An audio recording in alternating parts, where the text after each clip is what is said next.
Dust swirled around Silas Wade's boots, coating everything in a fine ochre powder. The late afternoon sun beat down on Dustvale, baking the earth and the meager wooden structures that comprised the frontier town. At his late 30s, Silas carried himself with the quiet authority of a man who had seen too much and said too little. His eyes, the color of a stormy sky, held a pervasive sorrow, a stark contrast to the intelligence that burned within them. Folks in Dustvale respected him, some even feared him, but no one truly understood the depths of the man who ran a solitary cattle ranch on the outskirts. Whispers followed him like shadows of a past war, a lost brother, and a stoic solitude that marked him as an outsider. Dustvale itself felt like a living thing, breathing in the avarice of the new age. Railroad magnate Jasper Linkletter, a man whose smile never quite reached his cold eyes, was slowly suffocating the town with his ambition. Land deeds changed hands under the cloak of night, and deals made in smoke became common parlance among those who sought to profit from the town's expansion. Silas, for his part, tried to remain aloof, tending to his modest ranch, the only sanctuary from the encroaching greed. His world was simpler. The rhythm of the land, the lowing of his cattle, and the companionship of his grizzled Appaloosa ghost, whose loyalty to Silas was legendary. He kept his head down, hoping the storm would pass him by, naive perhaps to the forces that would soon drag him into their malicious game. The cacophony of the town square on this particular day was deafening, a boisterous mix of drunken laughter and tinny music from the saloon. Red Mavis, the corpulent owner of the Rusty Spur, guffawed, his face a ruddy mask of mirth. He stood beside Linkletter, both men the architects of a cruel spectacle. A hush fell over the crowd as Mavis, with a flourish, gestured towards a woman in a rickety wheelchair.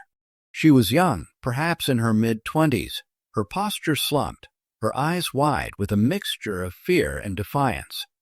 And for our lonely Silas Wade, Mavis bellowed, a gift, a bride, to warm his cold hearth. The crowd erupted in cruel laughter as the woman, Clara D., was clumsily wheeled forward. Her beautiful face was etched with silent misery, her hands limp in her lap. She was paralyzed from the waist down, unable to speak, and seemingly unable to even push her own chair. It was a grotesque joke, a mockery delivered with drunken glee. But as Silas stepped forward, a silence fell upon the square, a ripple of unease replacing the laughter. He didn't laugh. He didn't sneer. His gaze, steady and unwavering, met hers. And then, slowly, deliberately, he reached out, taking her cold hand in his. A collective gasp rose from the crowd as he loaded her onto Ghost's broad back, the horse standing patiently, sensing the shift in the air. With a quiet command, Silas swung himself into the saddle behind her, and with a single, reed motion, he turned Ghost and rode out of Dustvale, leaving behind only the echoing jeers of the disappointed jokers. Red rock mesas of New Mexico territory stood sentinel, silent witnesses to the ceaseless tug of war between man and untamed land. Below them, Dustvale shimmered under the scorching 1874 sun, a raw wound on the frontier, trying to stake its claim in the sprawling, post-Civil War West. It was a town caught between the harsh traditions of survival and the cunning ambition of a new breed of pioneers.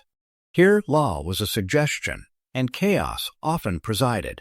But away from the raucous main street, on a sprawling, modest cattle ranch, lived Silas Wade. His late 30s sat heavily on him, etched into the lines around his intelligent, yet sorrowful eyes. He was a man shaped by the crucible of war, a former Confederate sharpshooter whose aim remained deadly, but whose spirit carried the indelible scar of friendly fire claiming his own brother. That loss had built walls around Silas, making him stoic, fiercely loyal only to those he deemed worthy, and prone to a quiet way of commanding respect that often bordered on fear from the townsfolk. He was a ghost in his own life, haunted by a past he couldn't outrun, seeking only to be left alone. His haven was a haven no longer. Dustvale was changing, accelerating under the iron fist of Jasper Linkletter, a railroad magnate with an appetite for land as vast as the western plains. Whispers slithered through the saloons and general stores of coursed land sales, of deals made in smoke behind closed doors, of a town slowly being devoured by greed. Linkletter's ambition cast a long, dark shadow, threatening to engulf everything in its path. Silas, a man who yearned for peace above all else, hoped his isolation would protect him. He kept his head down, tending his cattle, a silent observer of the storm brewing on the horizon. He never imagined that a simple act of cruelty would pull him from his solitude and force him to confront the very darkness he sought to escape. The peace was merely a fragile illusion, poised to shatter at the whim of men who saw human dignity as little more than a plaything. His quiet life was about to be irrevocably disrupted, not by a cattle rustler or a rival rancher, but by a twisted joke that would bind his fate to a woman he'd never met. The setting sun cast long, distorted shadows across Dustvale's main street. The air, usually thick with the scent of dust and horses, was now cloying with cheap whiskey and the boisterous, forced merriment of a town on edge. This was no ordinary gathering. It was a spectacle orchestrated by the town's corrupt elite, a cruel diversion designed to entertain and intimidate. At the heart of it stood Jasper Linkletter, his tailored suit a stark contrast to the rough-hewn surroundings, his eyes glinting with malicious amusement. Beside him, Red Mavis, the saloon owner, his face red and jowled, clutched a bottle, his raucous laughter echoing off the dry storefronts. Their chosen target, Silas Wade, stood apart from the jostling crowd, an island of stillness in a sea of drunken anticipation. He watched, his expression unreadable as Mavis, with a showman's flourish, wheeled forward a crude wooden chair. In it sat a woman, mid-20s, her figure delicate, yet her posture spoke of immense suffering. Clara D. Her paralysis was obvious, her hands resting limply in her lap. Her silence, however, was not. Though her lips remained sealed, her eyes intelligent, piercing, spoke volumes of a fierce, unyielding spirit trapped within a broken frame. And now, for our lonely Silas, Mavis roared, his voice cracking with feigned sympathy. A gift, a bride to warm his cold hearth and mend his solitary ways. The crowd erupted in a chorus of jeers and catcalls. They saw only the cruel joke, the public humiliation of the stoic rancher and the helpless woman. They found it amusing, a true frontier entertainment. Clara D. was presented as little more than a prop, a broken doll delivered for the amusement of men who saw weakness as an invitation for cruelty. No one bothered to straighten her dress, to shield her from the leering gazes, or even to offer a kind word. She was merely the instrument of their mockery. But Silas didn't laugh. As the harsh laughter hammered at the edges of the dust-filled square, a profound stillness settled over him. His gaze, unblinking, met Clara's. Her expressive eyes, despite the humiliation, held a flicker of something he recognized, a core of defiance, a quiet strength. It was the moment the joke turned. Slowly, deliberately, Silas stepped forward. A hush fell over the crowd, their laughter dying in their throats. He reached out, his calloused hand gentle as he took Clara's limp one, a silent vow passing between them.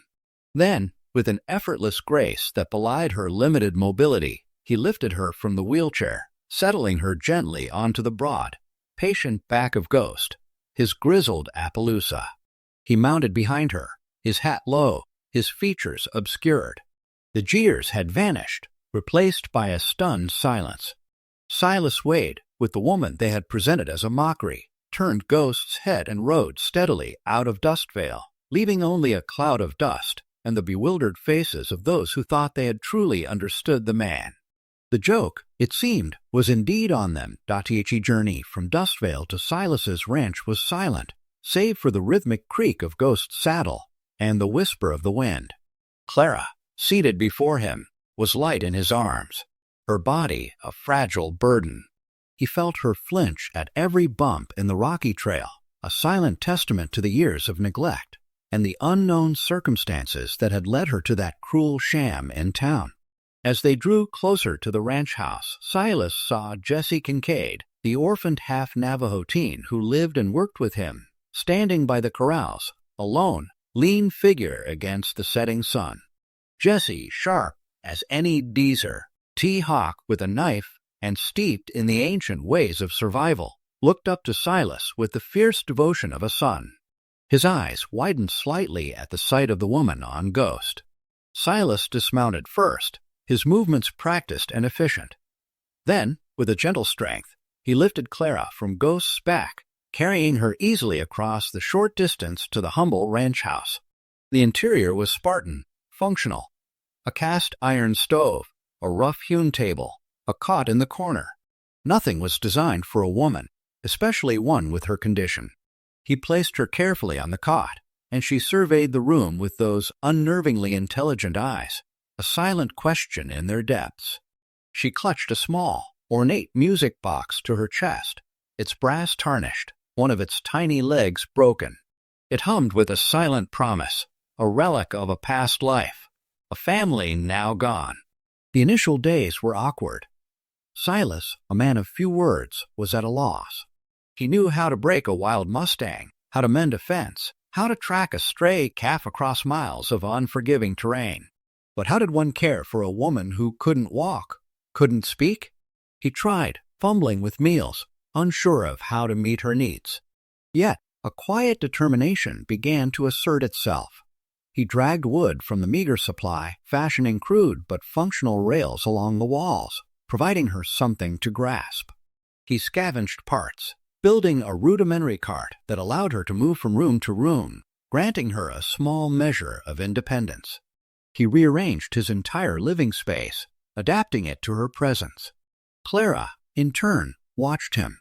She saw the reverence in his hands as he tended to Ghost's injured leg, the patience in his voice as he taught Jesse how to gauge the desert winds.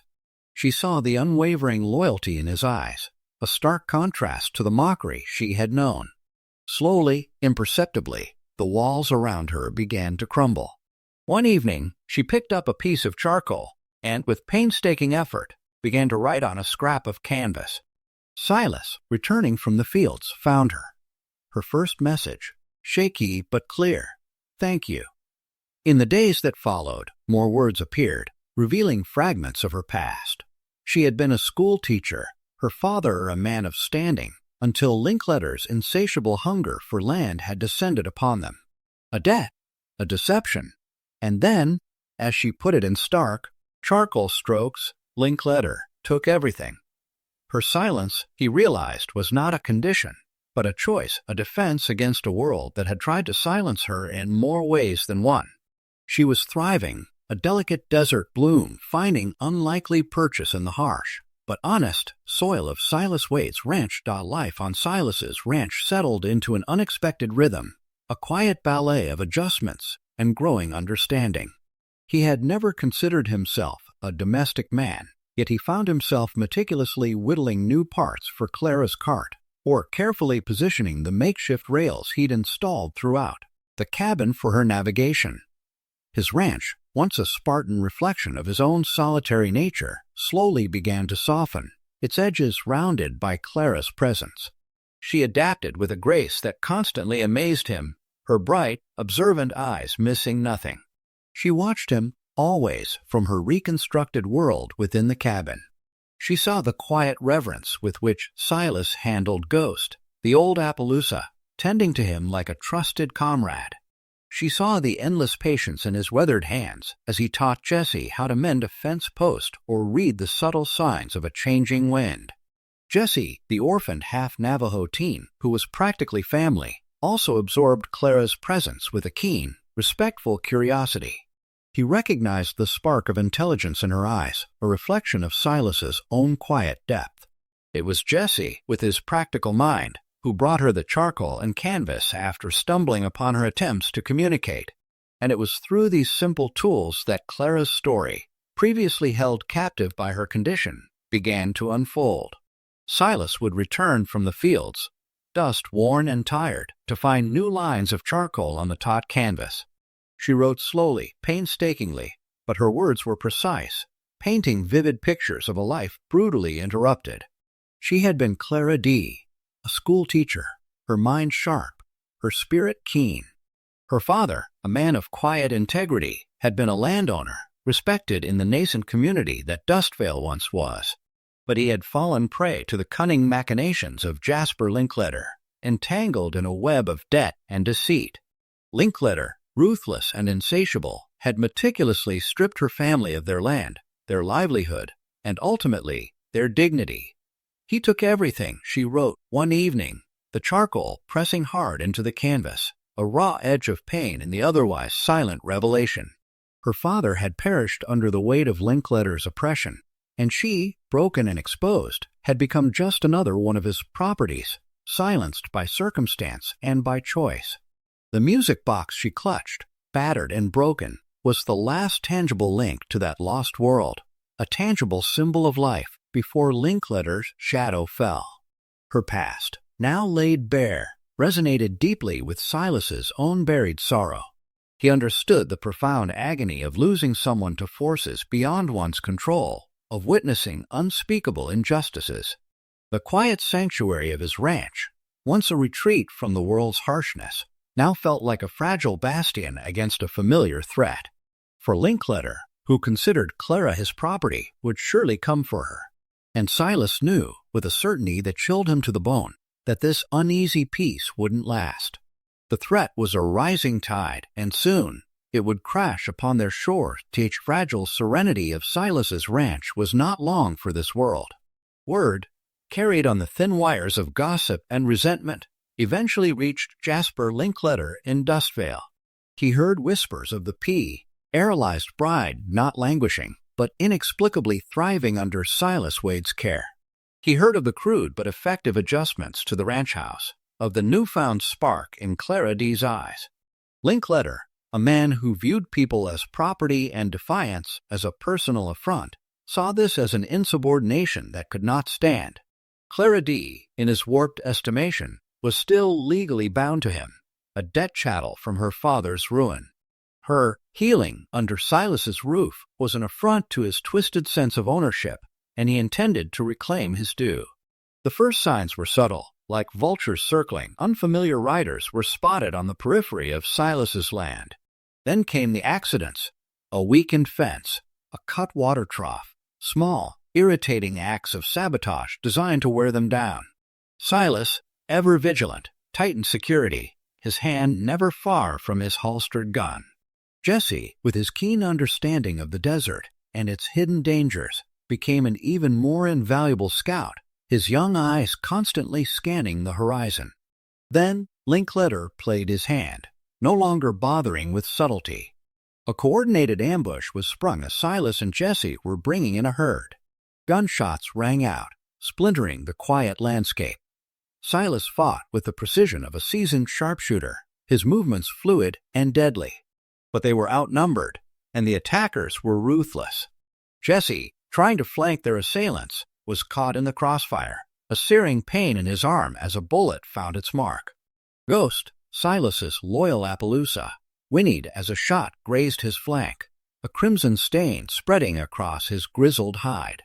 They retreated, limping and bleeding, to find the ranch house engulfed in flames, a furious orange maw devouring everything Silas had painstakingly built. Smoke billowed into the clear desert sky, a dark, choking plume of Linkletter's vengeance. Clara's cart, salvaged from the inferno by Jesse's quick thinking, stood outside the flickering ruins. But her precious music box, the last tangible link to her past, lay shattered amidst the ashes, its fragile mechanism warped beyond recognition, its silent melody forever broken. Silas stood amidst the smoldering debris, his hat pulled low, his face a mask of grief and fury. Beside him, Clara watched, her expressive eyes mirroring his anguish. Jesse slumped against the last standing wall, cradling his injured arm, his breath coming in ragged gasps. Ghost stood beside Silas, head bowed, favoring his wounded side. Silas looked from the destruction to Clara, then to Jesse and Ghost. The raw wound of his brother's death, that terrible friendly fire, flared in his memory. He had lost too much, been resigned to too much. And now this. He dropped his gaze to the ruined music box, then back to Clara. His voice, usually a low rumble, was now a harsh, resolute whisper that cut through the crackling of the dying fire. I can't lose another person to men like him. The words hung in the air, a solemn end vow. The game was no longer about survival.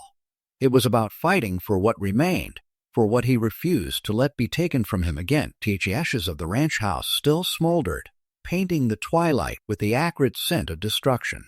Jesse's wound was bandaged, Clara was pale but resolute, and Ghost, though favoring his injured leg, stood by Silas's side, a testament to their enduring loyalty.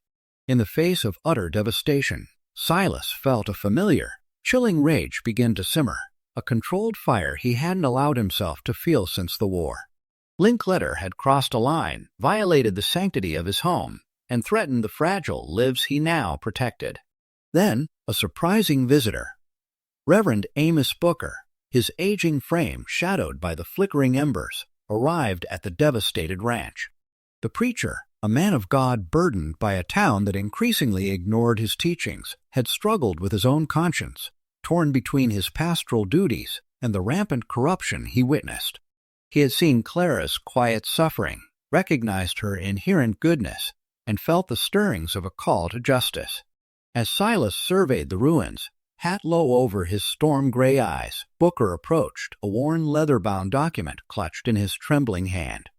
"Silas," the Reverend began, his voice raspy, I can no longer stand by. There is something you must see." He unrolled the document carefully. It was a contract, yellowed with age, bearing seals and signatures from an old Union fort. It proved unequivocally that Clara D's father had been the rightful owner of the land Linkletter now claimed, and furthermore, contained clauses that irrevocably voided any subsequent claims made under duress or fraud. It was a legal weapon powerful enough to unravel Linkletter's entire empire, but only if wielded with precision and courage. Silas looked at the paper, then down at the ruined, shattered music box that lay half buried in the ashes. Clara's last possession from her family, utterly destroyed. He reached down and picked up a shard of its ornate casing, tracing the delicate, broken pattern. He had tried to hide from the world, to escape the pain and the choices of his past. But the world, in the form of Jasper Linkletter, had found him. It had burned his home, injured those he cared for, and tried to extinguish the spirit of a woman who had, by cruel chance, been given into his care. A profound realization settled in Silas. He had been wrong to only react, to only protect. True strength lay in fighting for something, for someone. He looked at Clara, then at Jesse. The quiet life of a rancher, once his sole ambition, now felt insufficient. He wouldn't just rebuild the ranch. He would rebuild justice itself. He would fight for a life where such senseless cruelty could not fester. He would not just protect. He would reclaim. Reforging Clara's destroyed music box in his mind, he took it as a new symbol. From this moment on, he would fight for Somethi, thing that sang again not just Clara's heritage, but the very soul of Dustvale, for the quiet song of justice and decency that had been snuffed out by Linkletter's greed. The sharpshooter, haunted by his past, was now reawakened, but this time, his aim was not just for survival, but for a future, for redemption, and for a song he intended to hear sing once more. The air in Dustvale was thick with a strange tension on Founding Day. The usual boisterous celebrations felt muted, overshadowed by a growing undercurrent of unease. Jasper Linkletter, resplendent in a new suit, held court near the bandstand, his face betraying no hint of the recent arson and ambush. Red Mavis, perpetually red-faced, circulated among the crowd, his loud guffaws failing to disguise a nervous edge. They had burned Silas's ranch, wounded his boy, and silenced their inconvenient property. Victory, they believed, was theirs. But as the noon sun climbed to its zenith, a ripple went through the crowd. Silas Wade appeared at the end of Main Street, not alone, but with the quiet dignity of a man on a mission.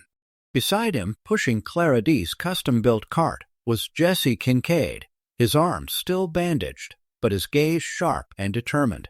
Clara herself was transformed. Gone were the humble, worn dresses.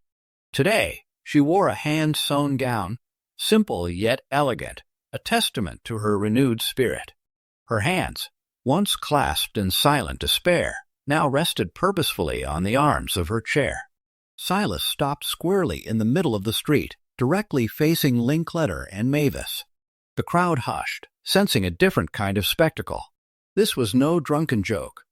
This was a reckoning. Linkletter, Silas's voice, though quiet, carried with a force that cut through the midday heat. "We have some unfinished business." Linkletter smirked, his eyes cold. "Seems your little ranch didn't fare too well, Wade. Perhaps you should stick to what you know, like herding cattle or defending what's mine," Silas retorted, his eyes flicking to Clara. "Including what you stole." The exchange escalated, words like daggers thrown between them. Mavis, emboldened by Linkletter's presence, stepped forward, a sneer on his face. This was their stage, their town. But as one of Linkletter's burly enforcers, a man known for his quick temper and even quicker draw, lunged forward to persuade Silas, the world shifted. Silas, with a speed that defied his stoic demeanor, drew his pistol. A single shot cracked through the air. The enforcer crumpled to the dust, a dark stain spreading on his chest. Panic erupted. Townsfolk scattered, screaming, seeking cover behind barrels and storefronts. A frantic, chaotic shootout ensued, Linkletter's remaining men drawing their own weapons. Silas fought like a lion, moving with precision, using the chaos as cover. He was a force of nature, a terrifying reminder of the sharpshooter he once was. A searing pain in his side told him he was hit, but he pressed on, determined. As the jeep, on fire, temporarily subsided, Clara, ignoring the danger, propelled her cart forward, the wheels grinding in the dusty street. She stopped directly in front of the cowering townsfolk, Silas's legal paper clutched in her hand. Reverend Booker, his face grim but resolute, emerged from the fearful crowd, taking the paper from her. His voice, clear and strong, cut through the remaining tension. Reading aloud the ancient contract that unequivocally proved Clara's father's ownership of the land Linkletter had so ruthlessly claimed, and nullified his spurious deeds. Even as Booker read, a new presence emerged. Federal marshals, grim-faced and official, moved through the remnants of Linkletter's gang, badges glinting in the sun. Linkletter, dumbfounded, stared at Clara. It became clear then, through whispered words and nods between the marshals and Jesse, that Clara's silent correspondence, carried out through young Jesse for weeks, had not been mute at all. She had orchestrated this, choosing silence not as surrender, but as a weapon. Linkletter was arrested. His reign of corruption abruptly ended. Justice, long overdue, had finally arrived at high noon in Dustvale. Months blossomed into a dry season, then softened into autumn, painting the mesas in hues of burnished gold and rust. The ranch, once a charred ruin, rose from the ashes, stronger and more vibrant than before. This time, it wasn't just Silas's ranch, it was their ranch, a testament to shared courage and unwavering hope. Clara D., no longer merely the paralyzed woman Silas had rescued, was its co-leader, her intelligent eyes overseeing every detail, her silent insights proving invaluable. Jesse, his arm fully healed, had grown into a capable young man, training new hands drawn to the revived spirit of the place.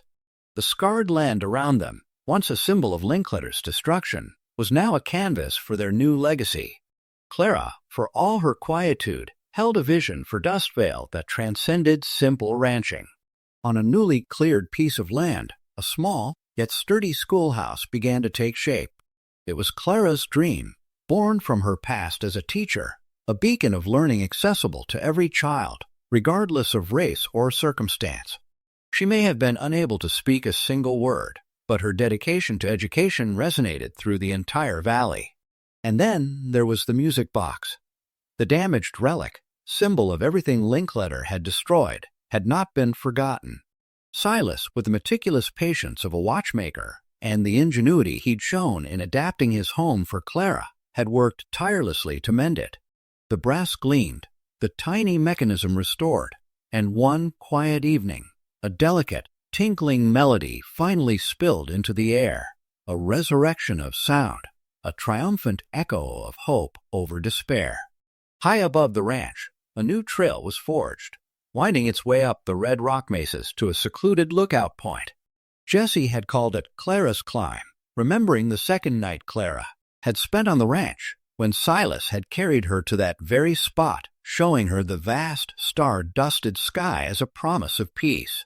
It was a place of quiet reflection, a testament to resilience, and a reminder of how far they had come. Ghost, the grizzled Appaloosa, now rode with a single, knowing eye, a permanent testament to the ambush, but he rode still, carrying his master with the same unwavering loyalty. His spirit remained unbroken, just like the ranch, just like the people who called it home. As the sun began its descent, painting the New Mexico sky in fiery oranges and soft purples, the music box played its repaired melody. The narrator's voice, like the wind sifting through the mesas, carried the final words. They gave him a broken bride to make mockery of a man they could never understand. But what they gave him, he raised higher than any of them could ever reach. You can still hear her music drifting through Dustvale wind, not from a box, but from the soul of a woman set free. Their story wasn't just a triumph, it was a living legend, a song carried on the wind, a beacon for all who believed in kindness, justice, and the quiet power of a spirit set free. Tichizan dipped below the mesas, painting the New Mexico sky in hues of fiery orange and soft violet. A new stillness had settled over Dustvale, not the oppressive quiet of fear, but the peace of a new beginning. Months had passed since the dramatic confrontation on Main Street, and the landscape, both physical and emotional, had been reshaped. Silas's ranch, once a smoke-blackened skeleton, now stood gleaming in the sunlight, rebuilt with stronger timbers and imbued with a palpable sense of hope. This time, it wasn't just Silas Wade's domain. It was their homestead, a vibrant testament to shared purpose. Clara D., once a victim of cruelty and neglect, moved with quiet authority, her intelligent eyes overseeing daily operations, her silent presence a guiding force. She was the steady hand, the clear mind, the true co-leader of their burgeoning enterprise. Jesse Kincaid, no longer a boy, but a confident young man, moved with a newfound assurance, his leadership skills honed as he trained new hands drawn to the ranch's renewed prosperity and reputation. Clara's vision extended beyond the ranch fences. On a fertile stretch of land, a schoolhouse now stood proudly. Its doors were open to every child, regardless of their background or the color of their skin. Clara, the former schoolteacher whose voice had been stolen, now taught with a quiet passion, her lessons conveyed through gestures, charts, and the fierce intelligence shining from her eyes. The laughter of children, once a rare sound in Dustvale, now echoed freely, a melodic counterpoint to the rustling wind. High above the ranch, a winding pathway ascended the face of a red rock mesa. It had been dubbed Clara's Climb, a permanent monument to a moment of shared vulnerability and emergent connection. It was the place where Silas had carried Clara on that second night, where they had looked up at the vast expanse of stars, a silent promise whispered between them. Now it served as a beacon, a symbol of perseverance and the triumph of the human spirit. Ghost, the grizzled Appaloosa, still rode proudly despite the loss of an eye, a lasting scar of the violence they had endured. His enduring presence was a testament to the loyalty and resilience that had seen them through the darkest hours. He moved with the quiet dignity of a survivor, embodying the enduring spirit of their remarkable family. As the last rays of sunlight faded from the horizon, casting long shadows across the valley, a soft, ethereal melody drifted on the evening breeze. It was the sound of a music box, restored and harmonizing, its delicate notes carried far and wide by the wind. But it was more than just the sound of brass and springs. It was the echo of a spirit unleashed, a silent voice finally finding its song. They gave him a broken bride to make mockery of a man they could never understand. But what they gave him, he raised higher than any of them could ever reach. You can still hear her music drifting through Dustvale wind, not from a box, but from the soul of a woman set free. The story of Silas and Clara became part of the very fabric of the landscape, a legend whispered around campfires, a testament to kindness, justice, and the profound, enduring power of setting another soul free.